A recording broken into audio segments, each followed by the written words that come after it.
Hi, with Julian on the Brown Note and Anthony Albanese. It's You're the Voice, but try and understand it. So we had Australia Day, our our non-controversial day of absolute horror. It was quiet this year, but it's now being sort of co-aligned with Anthony Albanese's choice, which is to enable a public vote on whether or not the voice is represented in Parliament.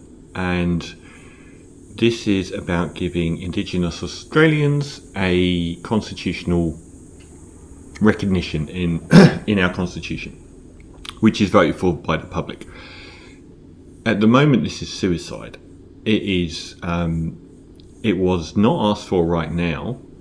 It never would have been asked for anyway. And the biggest problem with it is that no one understands it. Like the 90% of the public don't understand it. And that is what is suicidal about this.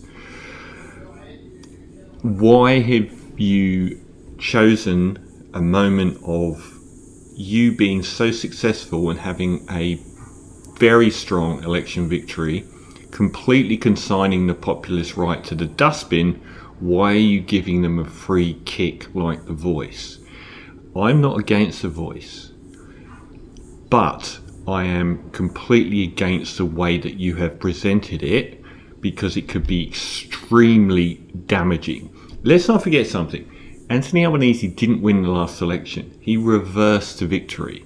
I posted many things on this page about how he had to get rid of him. Not because he's not a good leader, not because he's not a good man, because he's a terrible campaigner, and it was so dangerous to have Scott Morrison in government, or the Liberal Party in general.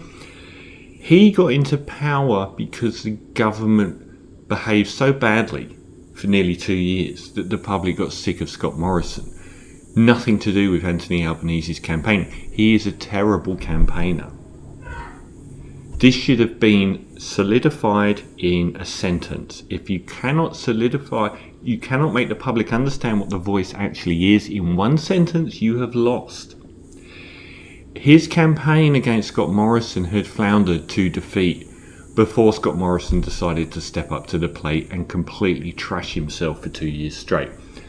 Anthony Albanese decided to do the small target. I'll stand as closest to the left of the Liberals as possible, not stand for anything. It didn't work. He was barely being featured in the papers. He is not a man for campaigning. This is all about campaigning.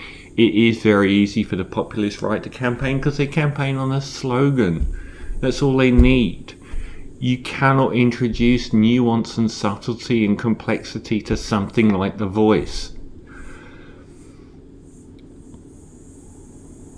No one who supports Indigenous Australians fully understands what The Voice is, or a small percentage do, and they can't articulate that easily to anyone else. This is dangerous stuff. Anyone that's opposed to Aboriginal recognition doesn't need anything further. Is it for them? I vote no. That's it. That's the end. So this is a really dangerous path to be going down. The gay marriage vote was so successful, even though I was completely against having a vote on other people's rights. It was supremely successful, but it was gambling. For a start, I said at the time, I should never be in a position where I can decide whether or not someone else has the same rights as I do. You got elected, you make the case to the public, and then you pass that legislation. For me, the gay marriage vote ended up with Scott Morrison. That was payback. If the gay marriage vote hadn't have happened, Malcolm Turnbull would have gone to the electorate with that hanging over him. And Labour, I believe, would have won that election and then passed the same-sex marriage vote. This is a disaster waiting to happen. What happens if you lose the vote? What happens then? Imagine looking at everyone else in the country saying you just voted against Aboriginals. It's not going to be a pretty look, is it? How do you think they're going to feel if you lose a public vote? Because it is a public vote saying, do you support Indigenous Australians or are you against them? That's what it is, because you've not defined it anywhere else. And all the people that are against Aboriginals will vote the same way. They don't need any more nuance. We know that this country has done terribly with Indigenous Australians. We're current world leaders on a number of metrics which are appalling. The highest percentage of an Indigenous population in jail, highest percentage of a juvenile population in jail for Indigenous Australians, a life expectancy gap of 10 years, which is a world record between Indigenous and non-Indigenous Australians. We've done badly. And look at New Zealand and how holistically they've incorporated Maori rights into daily life in New Zealand. They still have the same number of racists that we do. They've just done a better job of incorporating it. This has the potential to re-energise the right. The populist right have never been weaker. They went into the last election believing that being really populist right would win them the election. They got trounced. The Teals, who were kind liberals, did very well.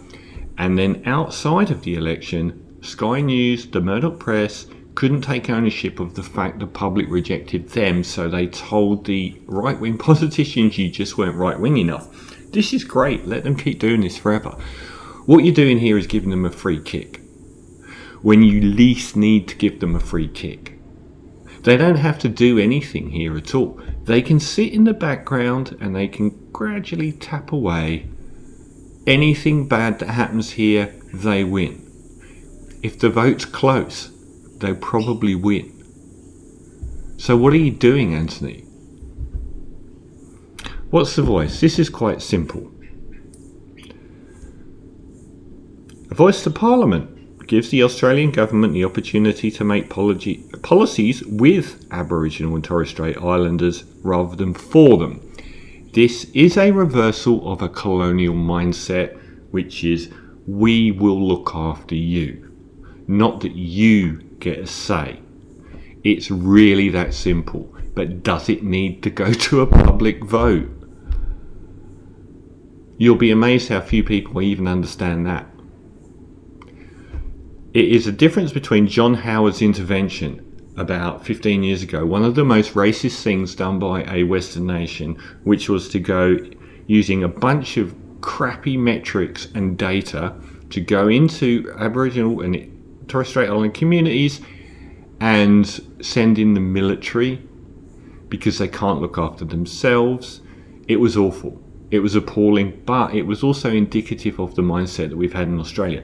When you see people like Peter Dutton today, there is no difference between what they are now and what the original colonists were when they were mistreating Indigenous Australians.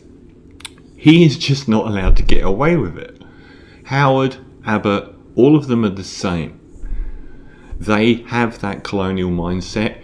Society moves at a very slow progress to make sure they can't get away with the worst of it.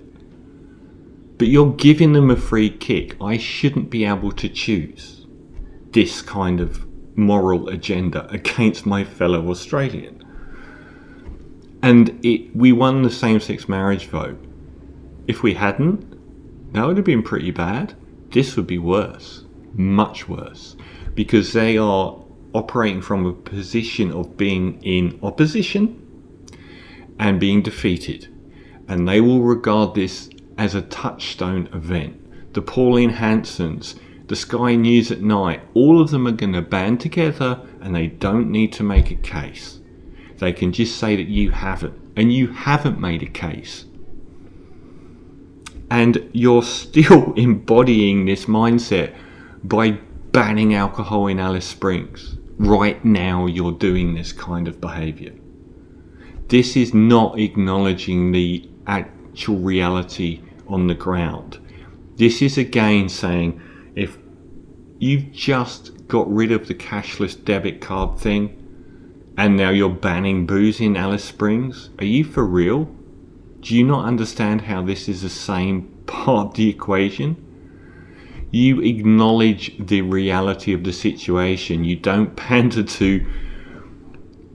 If we make sure they buy groceries, we're going to fix Indigenous Australians.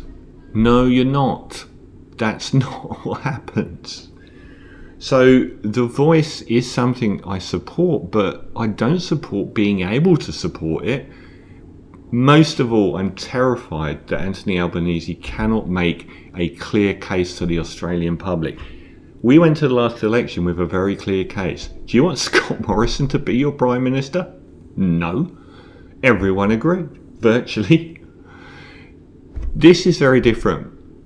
You've got a disparate group of views on the same complex issue.